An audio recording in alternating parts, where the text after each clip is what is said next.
उसको बचा लिया है।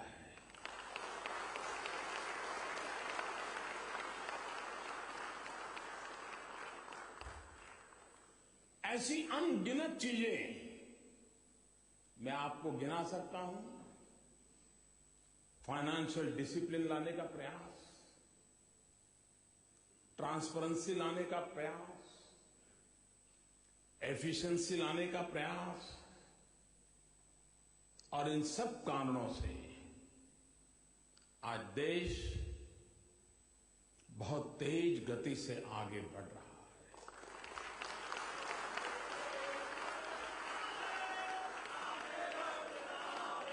लेकिन घर में बच्चे को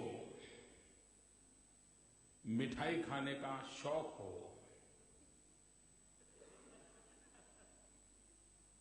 मां के मना करने के बाद भी अगर बच्चा मिठाई खाता हो, मां मिठाई कहीं ऊपर की अलमारी में रख दे तो चढ़ करके भी खा जाता हो, और जब मां बिल्कुल मिठाई बंद करवा दे तो मां कितनी ही प्यारी क्यों ना हो, बच्चा नाराज होता है कि नहीं होता है? मां से झगड़ा करता है कि नहीं करता है? तो मैंने भी कईयों की मिठाई बंद कर दी।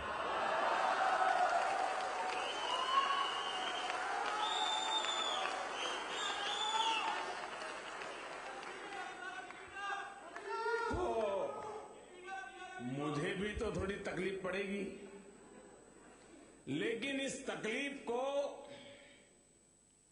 झेलने की मुझे ताकत मिलती है आप सबके आशीर्वाद से।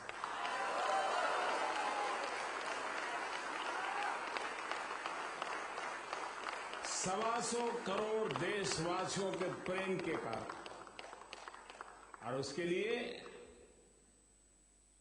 मेहनत करने का मन भी करता है। देश के लिए हर दिन कुछ नई चीज करने का उत्साह बढ़ता है। आप लोगों ने यहां अपने व्यवहार से, वाणी से, वर्तन से, विचार से देश की शान बढ़ाई है, देश का गौरव बढ़ाया है। मैं यहां पर रहने वाले आप सबको हृदय से बहुत बहुत बधाई देता हूं।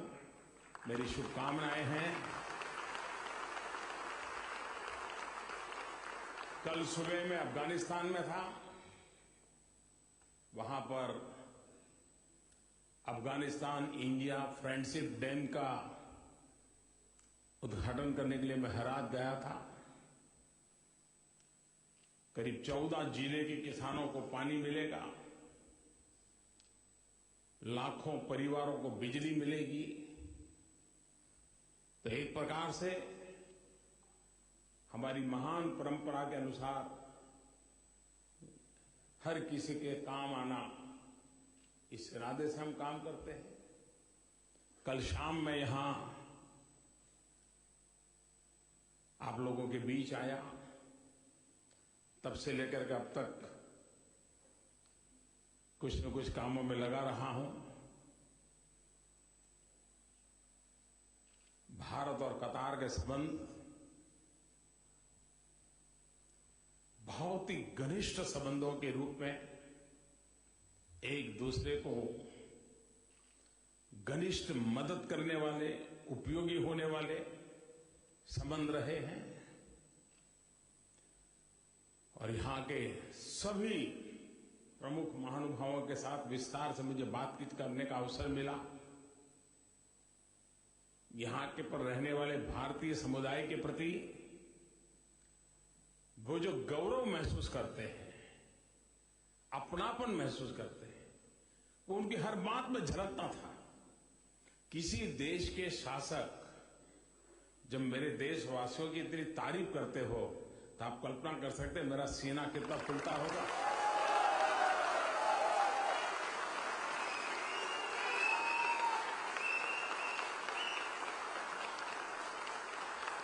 और इसके लिए आप सब अभिनंदन के अधिकारी हैं। यहां से मैं अभी निकलूंगा, स्विट्जरलैंड जाना है, उसके बाद यूएस, उसके बाद मैक्सिको, कुल 6 दिन का कार्यक्रम है, 5 देश हैं, 45 से ज्यादा मीटिंगें हैं और ये सब करके मैं लौटूंगा। यहां भी वही करता हूं, वहां जाकर के भी वही करूंगा, एक ही काम, मेरा देश, मेरा देश, मेरा देश। बहुत बहुत धन्यवाद आपका, बहुत बहुत धन्यवाद।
Thank you very much.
प्रधानमंत्री श्री नरेंद्र मोदी,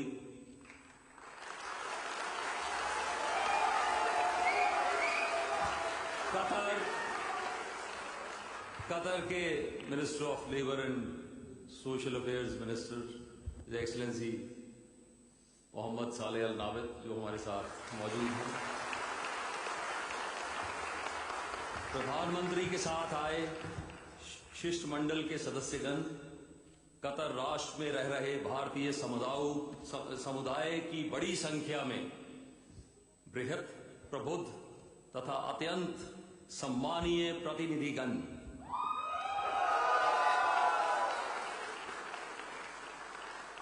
यह हम सब के लिए अत्यंत सम्मान एवं प्रसन्नता की बात है कि हम माननीय प्रधानमंत्री जी के स्वागत में कतर की बड़ी संख्या में रहने वाले भारतीय समुदाय के भिन्न भिन्न वर्गों के प्रतिनिधियों के साथ यहां शामिल हुए हैं। हम भारतीय राजदूतावास में बेहद 35-40 अधिकारी हों, लेकिन जब हम अपनी सारी इंडियन कम्युनिटी को एक परिवार के साथ लेके चलते हैं तो हम 6.5 लाख से ऊपर हैं।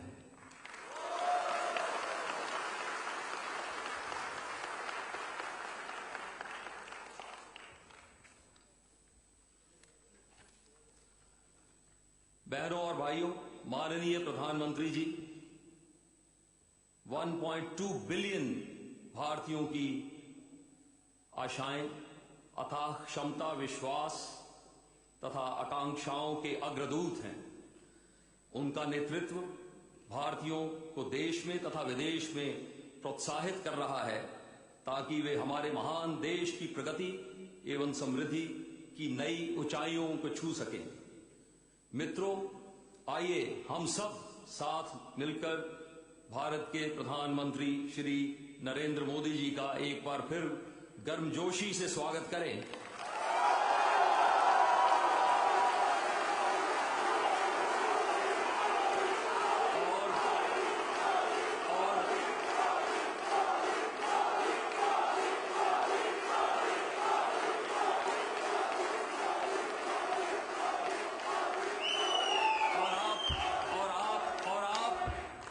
सबकी तरफ से मैं माननीय प्रधानमंत्री जी से अनुरोध करता हूं कि वह हमें शब्दों से हम सबको प्रेरणा दें, प्रोत्साहित करें। जय हिंद, जय कतर।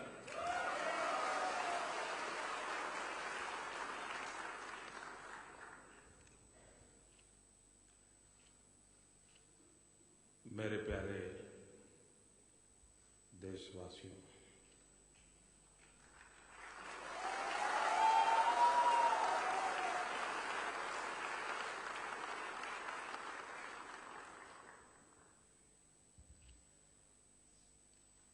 कतार में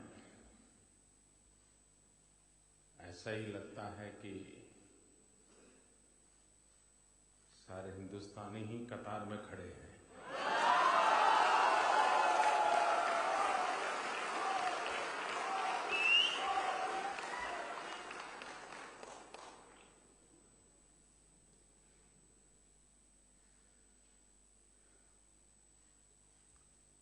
आप भी जब अपने गांव, घर, परिवार में लौटते होंगे तो आपको महसूस नहीं होता होगा कि आप विदेश जाकर के आए हैं।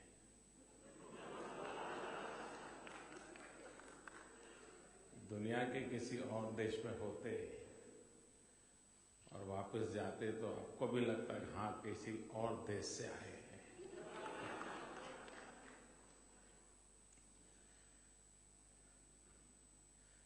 कतार में रहने वाले व्यक्तियों का हाल ये होता है कि वो एक पल भी भारत से अलग नहीं होते हैं।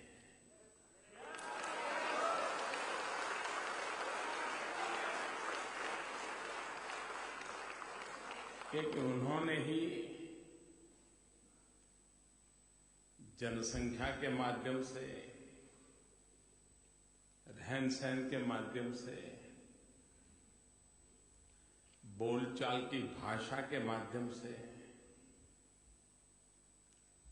एक प्रकार से वो कतार की धरती पर हिंदुस्तान को जी रहे हैं।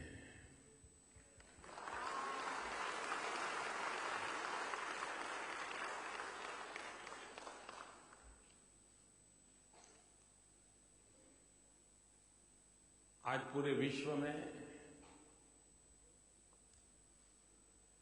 भारत की छवि दुनिया की नजरों में एक आदर का स्थान, चाहे दुनिया के शासक हो या दुनिया का समाज हो, हर किसी का भारत के प्रति आकर्षण बढ़ा है,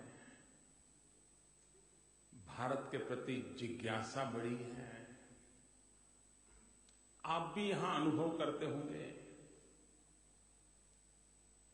आपकी तरफ भी देखने का नजरिया किसी और देश के लोग मिलते होंगे तो बदला हुआ आप जरूर महसूस करते होंगे।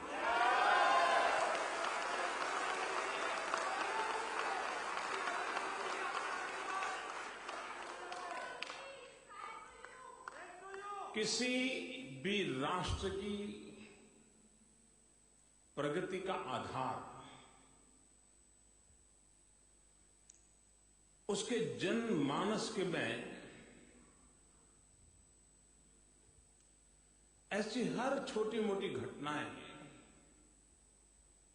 जब एक विश्वास पैदा करती हैं, सम्मान पैदा करती हैं, तो सैकड़ों शिकायतों के बावजूद भी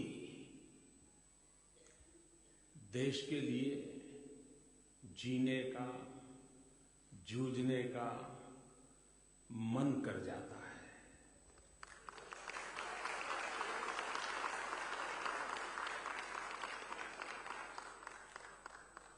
और ये आज सब दूर अनुभव होता है। दूर सुदूर मंगोलिया में जाएं, वहां भी कोई हिंदुस्तानी रहता होगा, उसको भी लगता है साहब वाह, वक्त बदल गया है।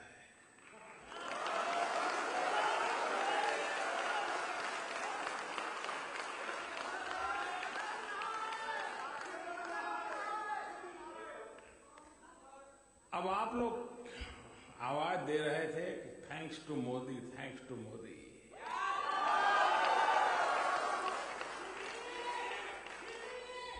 ये मोदी के कारण नहीं है। ये जो बदलाव आया है वो 125 करोड़ हिंदुस्तानियों के कारण है।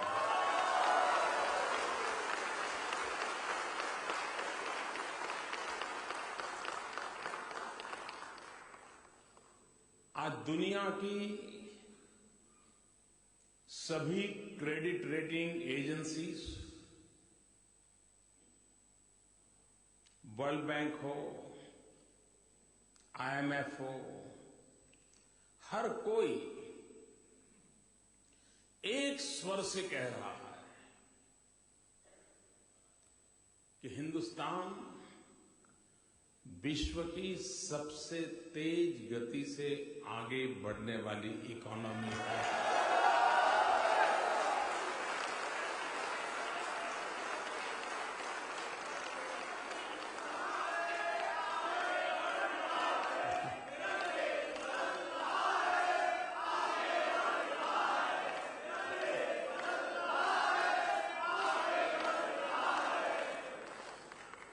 अभी पिछले वर्ष के लास्ट तिहाई का जो जीडीपी के आंक आए, वो कह रहे हैं कि लास्ट तिहाई का ग्रोथ 7.9% था।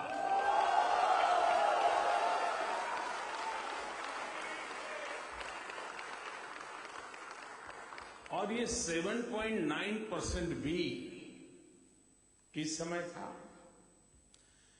जबकि देश 2 अकाल के कारण परेशान है। 2 साल से बारिश कम हुई, सूखा है, और आप तो यहां पर हिंदुस्तान की चैनल ही देखते हैं, तो आपको मालूम है क्या क्या आता है। पानी की किल्लत, पशुओं का हाल, यही टीवी की खबरें रहा करती हैं। ऐसे प्राकृतिक आपदा के 2 वर्ष। दूसरी तरफ पूरे विश्व की इकोनॉमी डावाडोल है। दुनिया के अच्छे से अच्छे देश भी आर्थिक संकट से गुजारा कर रहे हैं। बड़ा ही मंदी का दौर है, और इसलिए दुनिया का परचेजिंग पावर भी कम हो गया है। और जब विश्व का परचेजिंग पावर कम हो गया है तो भारत जैसे देश से एक्सपोर्ट भी कम हो जाता है। उसके बावजूद भी ये स्थिति है। 14th फाइनेंस कमीशन में एक समय था कि भारत सरकार के पास जो भी खजाना है राज्यों का और केंद्र का मिला करके, उस खजाने का 35% हिस्सा राज्यों के पास होता था, 65% हिस्सा केंद्र के पास होता था। लेकिन 14th फाइनेंस कमीशन के बाद ये उलट गया। मेरे नसीब कहो या जो कहो, अब उस खजाने का 65%, 65% हिस्सा राज्यों के पास होता है, सिर्फ 35% भारत सरकार के पास होता है। इसके बावजूद भी 7.9% ग्रोथ अचीव करना, वो इस बात का सबूत है कि देश तेज गति से आगे बढ़ रहा है।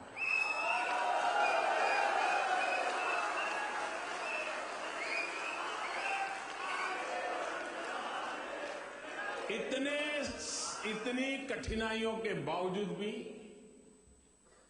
जब हम सरकार में आए तो देश के लिए मरने वाले, देश के लिए जीवन खपाने वाले हमारे सेना के जवान, हमारे सैनिक, उनका सम्मान, उनका गौरव पिछले 4 दशक से उनकी एक समस्या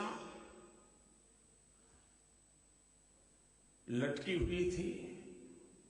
सरकारें आती थी, वादा करती थी, फिर जाती थी, फिर वादा करती थी, फिर आती थी।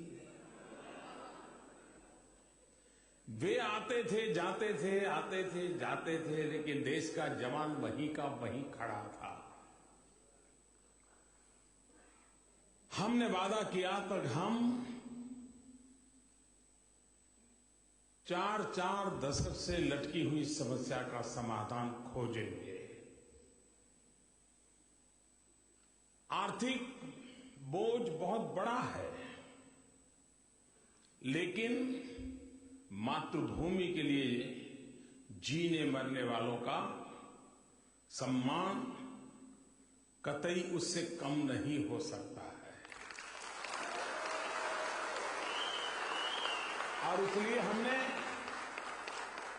1 रैंक 1 पेंशन ये जो कई वर्षों की उनकी मांग थी, उसको मान लिया। सरकार के खजाने पर हजारों करोड़ रुपयों की जिम्मेवारी आई, लेकिन उसके बावजूद भी देश 7.9% ग्रोथ से आगे बढ़ा।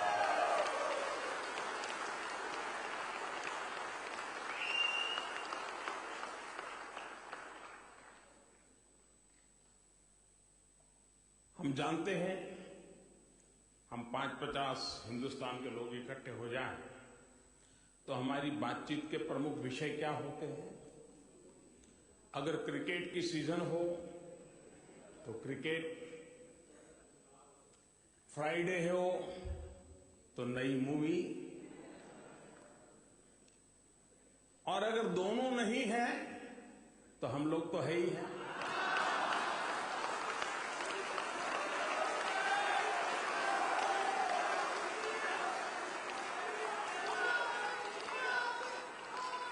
सब राजनेता चोर है, सब भ्रष्टाचारी है, इतना भ्रष्टाचार चलता है, वगैरह वगैरह वगैरह। आता है कि नहीं आता है?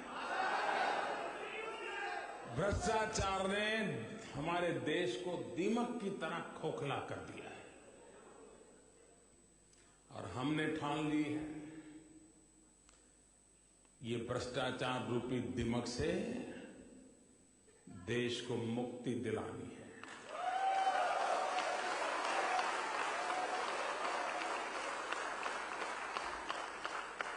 और कैसे होता है? कुछ बातें तो ऐसी हैं जो मुझे भी सरप्राइज है। आपको तो क्या होता होगा भगवान जाने।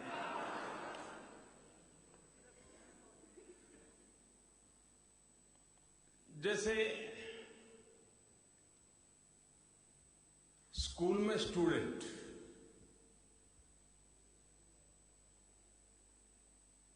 अब बहुत सीधी सादी समझ है आपकी, क्या उसमें कोई करप्शन हो सकता है क्या? आप भी नहीं मानोगे, सोचा नहीं होगा ना। आपको तो करप्शन मतलब कोई ब्रिज बनाने में करप्शन, कोई जमीन में, यही पता है ना। ये दिमाग कहां कहां पहुंची है। एक राज्य ने, हरियाणा प्रदेश ने, स्टूडेंट के एनरोलमेंट को आधार नंबर के साथ जोड़ा, और उसके कारण परिणाम ये आया कि कई स्टूडेंट ऐसे थे जो पढ़ते थे प्राइवेट स्कूल में, लेकिन उनका नाम सरकारी स्कूल में भी होता था, वहां भी और यहां भी। यहां क्यों होता था? क्योंकि उससे मध्याह्न भोजन का पैसा मिलता था, टीचर की ट्रांसफर नहीं होती थी, रजिस्टर पर 50 स्टूडेंट है, हकीकत में 10 है। ऐसे फेक स्टूडेंट, और उसके कारण जब ये सफाई हुई तो हजारों टीचर, हजारों स्कूल के क्लास, करोड़ों रुपयों के बजट, सब कुछ बच गया। अब भ्रष्टाचार गया कि नहीं गया?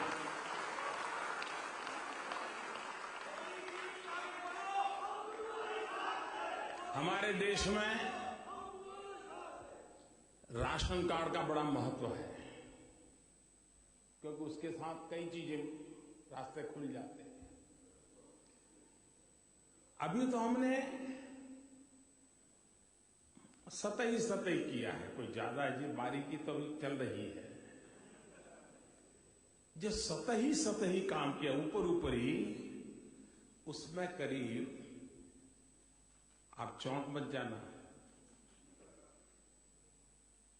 ये मैं सतही बोल रहा हूं, पूरा होना अभी बाकी है। 1,62,00,000 1,62,00,000 फर्जी राशन कार्ड हाथ लगे। अब उनको सस्ते में चावल जाता होगा, सस्ते में गेहूं जाता होगा, केरोसिन जाता होगा, अरबों खरबों रुपये जाते थे, बच गए। रसोई गैस, आप लोगों को मालूम होगा हिंदुस्तान में रसोई गैस का कनेक्शन के लिए लोग पूछते थे, यार किसी नेता की पहचान है क्या, किसी से परिचय है क्या, जरा पहचान करवा दो। तो और एक जमाना था, बहुत पुरानी बात नहीं कर रहा हूं, पार्लियामेंट के मेंबर को 25 गैस कनेक्शन की कूपन मिलती थी, 25, और वो फिर अपने इलाके में लोगों को ऑब्लाइज करता था कि आपको गैस कनेक्शन चाहिए, ले मैं एक कूपन देता हूं। 25, एक एमपी को 25 कूपन मिलती थी। उस कूपन लेने के लिए हजारों लोग एमपी के पीछे पीछे घूमते रहते थे। ये हाल था। हमने पिछले एक वर्ष में 3 करोड़ से ज्यादा लोगों को गैस कनेक्शन दे दिया।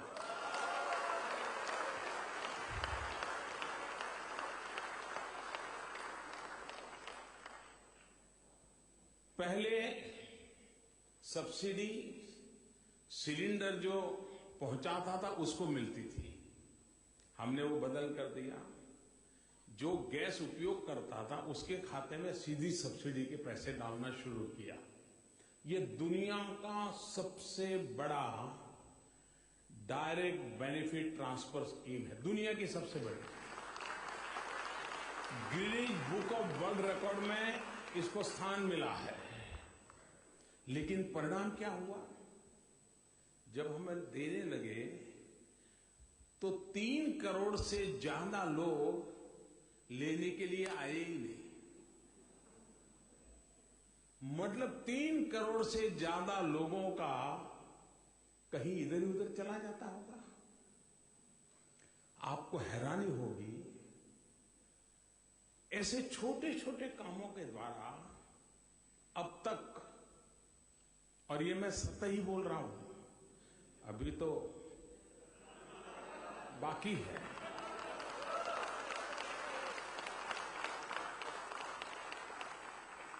36,000 crore rupees. Can you imagine? 36,000 crore rupees per year leakage होता था, चोरी होता था, उसको बचा लिया है।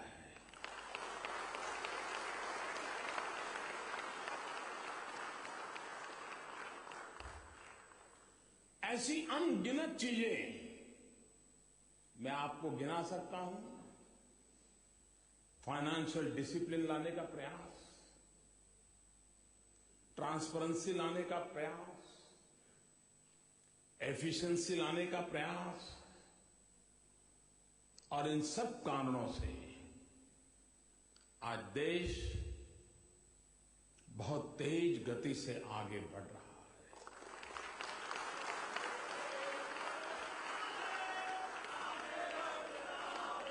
लेकिन घर में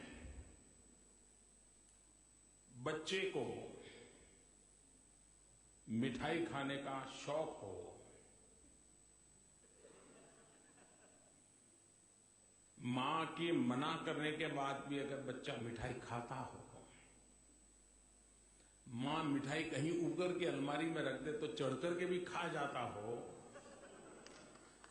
और जब मां बिल्कुल मिठाई बंद करवा दे तो मां कितनी ही प्यारी क्यों ना हो, बच्चा नाराज होता है कि नहीं होता है? मां से झगड़ा करता है नहीं करता है? तो मैंने भी कईयों की मिठाई बंद कर दी।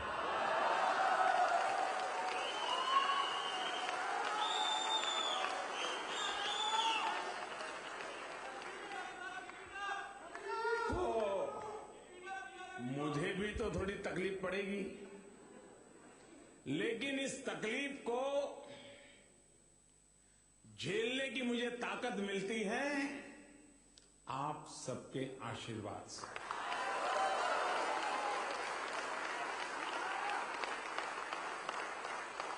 125 करोड़ देशवासियों के प्रेम के कारण, और उसके लिए मेहनत करने का मन भी करता है। देश के लिए हर दिन कुछ नई चीज करने का उत्साह बढ़ता है। आप लोगों ने यहां अपने व्यवहार से, वाणी से, वर्तन से, विचार से देश की शान बढ़ाई है, देश का गौरव बढ़ाया है। मैं यहां पर रहने वाले आप सबको हृदय से बहुत बहुत बधाई देता हूं। मेरी शुभकामनाएं हैं। कल सुबह मैं अफगानिस्तान में था। वहां पर अफगानिस्तान इंडिया फ्रेंडशिप डैम का उद्घाटन करने के लिए मैं हेरात गया था। करीब 14 जिले के किसानों को पानी मिलेगा, लाखों परिवारों को बिजली मिलेगी। तो एक प्रकार से हमारी महान परंपरा के अनुसार हर किसी के काम आना, इस इरादे से हम काम करते हैं। कल शाम मैं यहां आप लोगों के बीच आया, तब से लेकर के अब तक कुछ न कुछ कामों में लगा रहा हूं। भारत और कतार के संबंध बहुत ही घनिष्ठ संबंधों के रूप में एक दूसरे को घनिष्ठ मदद करने वाले, उपयोगी होने वाले संबंध रहे हैं। और यहां के सभी प्रमुख महानुभावों के साथ विस्तार से मुझे बातचीत करने का अवसर मिला। यहां के पर रहने वाले भारतीय समुदाय के प्रति वो जो गौरव महसूस करते हैं, अपनापन महसूस करते हैं, वो उनकी हर बात में झलकता था। किसी देश के शासक जब मेरे देशवासियों की इतनी तारीफ करते हो तो आप कल्पना कर सकते हैं मेरा सीना कितना फूलता होगा।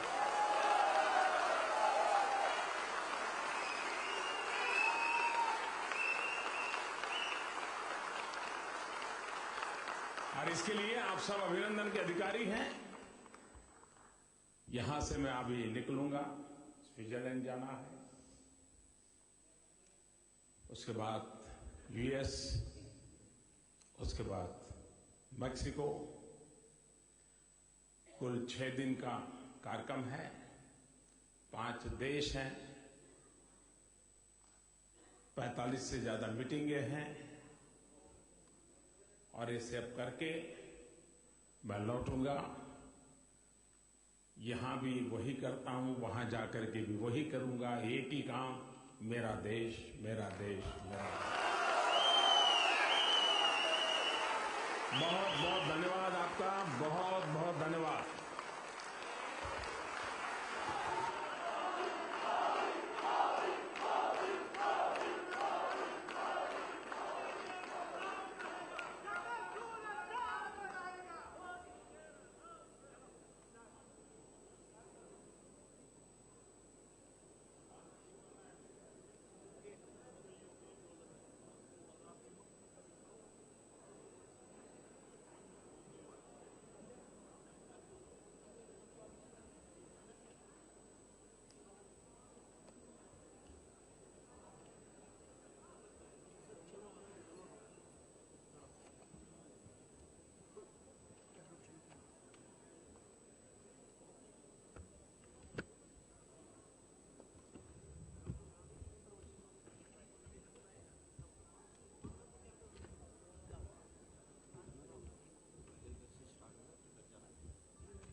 Thank you very much.